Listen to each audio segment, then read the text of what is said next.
Hi, I'm Scott Leadingham. Thanks for joining us here in the unique Northwest. We are today with Anna King in the Tri-Cities. Thank you for joining us today, Anna King. Hi. All right, so Anna and I are going to be talking about Hanford news. If it's Hanford, that must be news. And there is some news this week out of Hanford there in the Tri-Cities area.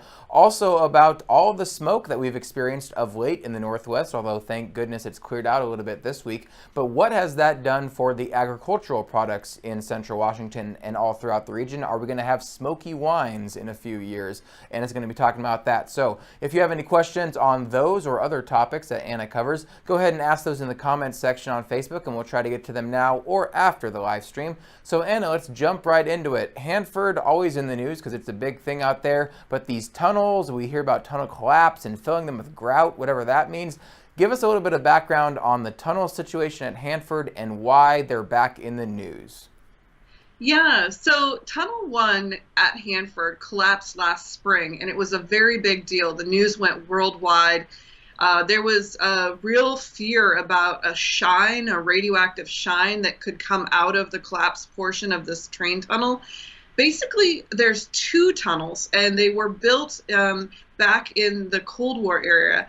And one was, Tunnel 2 was built in the 60s, and it was filled up until 1996 with 28 rail cars full of radioactive waste. This is stuff that came out of a big factory that was producing plutonium, and these were the parts and pieces that had worn out or broken down, and they're contaminated with lots of different chemical and radioactive waste. They're screaming hot, Scott. And now that the tunnel structure is old, it's rusting, the Department of Energy says. And so they say that it could collapse at any time. And so the first tunnel, after that initial collapse last year, they filled it with all this grout almost immediately as soon as they could do it. And then the second tunnel, there's been more deliberation. That's because the second tunnel is way bigger. It's like 10 times the volume of Tunnel 1. And so it's going to have a lot more grout. In fact, it might take up to 5,000 trucks of grout to fill that whole tunnel up with grout. And the reason they want to do that is maybe to stabilize the tunnel so that it can't collapse under the weight of snow or water that might saturate the soil above it. Okay, so we're concerned about these tunnels, of course, because inside them is a certain kind of waste. And I want to clarify, because I made this mistake myself in a headline, and you had me correct it, rightfully so. I called it a nuclear waste, and you said it's actually more properly called radioactive waste. So and a lot of people probably use those terms interchangeably. But real quickly, though, in the context of Hanford here, what is the difference between nuclear and radioactive waste? Sure. So I made that same mistake when I started reporting at Hanford, but I quickly learned from the very knowledgeable people here that there is a real difference. So radioactive waste is a large category of any type of waste, like liquids, solids, equipment, lab gloves, anything that would be contaminated with radioactive isotopes. And then the nuclear waste is actually like spent fuel that has come out of a reactor. So it is a type of radioactive waste, but they're not interchangeable. Right, so an important distinction that most of the public now knows a little bit better. Thank you for clarifying that, Anna, and I promise to be more careful about that down the road. So as we talk about this Tunnel 2 thing and potentially filling with grout, there's this tension, if that's the right word, between the federal government and the state government of Washington about how to proceed, the timeline for doing that. So talk a little bit briefly about that tension and why that's playing out right now. Yeah, that's a great question, Scott. Basically, I think Ecology and the Department of Energy are being really respectful at this point, but there is that little bit of tension back and forth. Ecology says that they want the public process to play out so that they can see what the public thinks and what experts think about this plan to grout the tunnels. And DOE says, hey, we're running out of time. This thing could collapse at any time. We don't want an emergency. Let's grout it up right now. And so Ecology has given DOE special permission to prepare the grouting infrastructure. So to get things ready, to get all the machinery in place, to get a pad poured and equipment put on there to make the grout that they'll need eventually. But they're saying hold off on actually grouting the tunnel until our public process runs. Critics worry that DOE is just hurrying up this project so they won't have time, or that they won't be able to remove all this grout and waste later, that this is a permanent solution. And, people in favor of the grouting plan say, hey, we can't risk another collapse of this kind for our community. There could be a plume of radioactive dust that springs up out of this hole if it was to collapse again, and we just can't risk that. And so those are the players that are really closely watching this decision by Ecology.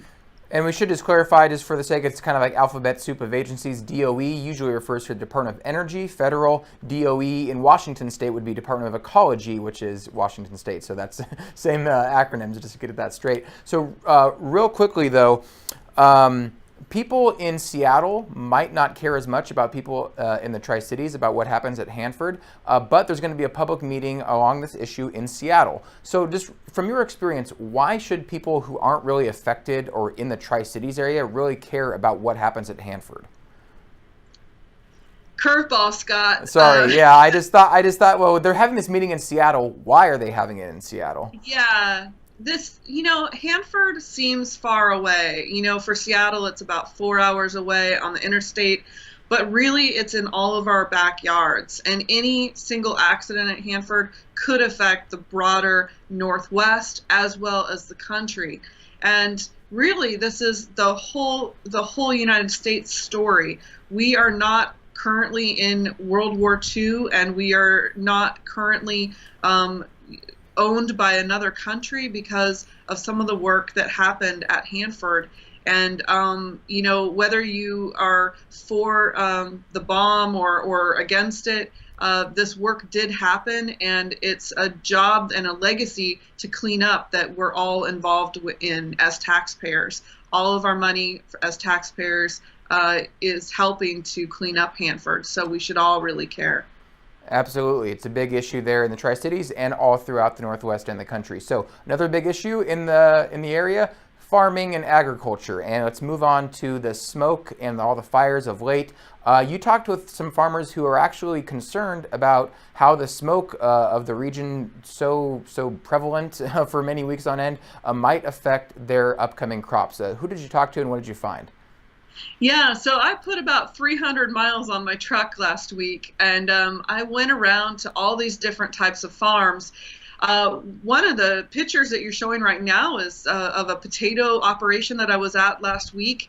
The farmers were saying that their potatoes were just sitting underground, not really growing, not absorbing water, not really doing the stuff that they usually do at this time of year, which is put on weight. And so they were worried about that because they're paid by the ton, obviously. So then I went to a grape research station at WSU, actually, in Prosser, and I was talking with grape scientists, and they were saying wine grapes are still ripening underneath all that smoke because the sun's rays are refracted and kind of diffused all around the grape field. So instead of having strong shadows on the morning side or the evening side of the grape rows, they were just getting light from everywhere almost all at once. And so the grapes were ripening well and not getting sunburned. The down part for grapes was that they absorbed those smoke particles into the leaves and also into the grape skins. And so that shows up in the wine sometimes years later after the wine is laid down. And those smoke particles can really put an off flavor on the wine. And then I talked to some alfalfa growers I know well, and they said their alfalfa is also just sitting around, not growing very much during this real smoky time. And I walked down to a big vegetable farm, and all the pickers were going home at noon in those really bad days of smoke last week. and they were really having some trouble trying to be out and picking and hauling heavy crates of vegetables around the farm with masks on, and they just couldn't do it for more than half a day. So it is accurate to say then, after all that, that it's possible there could be a smoky flavor to your favorite Cabernet, or I'm such a Luddite when it comes to wine. I actually initially in my script wrote cabaret, not instead of Cabernet. But maybe smoky cabarets are a thing too. I don't know. Are you showing your IPA bias? I am exactly. I'm a beer guy. But is a smoky Cabernet, or any wine for that matter, actually a possibility? Yeah, it is a real possibility. In fact, they studied wines from California that were exposed to, some heavy wildfire smoke during earlier years, and they tasted them vertically, through some of the different years and how the wines were developing. And the scientists that I spoke to at WSU Prosser said some of them were just undrinkable from that. But if you talk to wine growers around here, of which I've talked to quite a few, they're saying, oh no, this isn't going to affect our wines. And I think they really want to believe that, because nobody wants to think that a crop that they've worked so hard over a year to make is going to be affected by some last minute smoke hanging around their vineyard. All right. Well, speaking of big products in agriculture in Central Washington, apples. Real quickly in the next minute here, what are the tariffs and what's going on with Northwest apples, wheat, and all the export issues that we are hearing about of recent? Yeah, so, the tariffs are really having an effect on agriculture in the Northwest. We're starting to see those numbers roll on some of the earlier crops that can count their losses already. Cherry growers broke news earlier that said that they lost about $86 million from the trade disputes this season. For U.S. wheat, they're just starting to put up their crop. They're just starting to ship it out to ports. And so they're saying they might not know until next June or July really how all these numbers play out.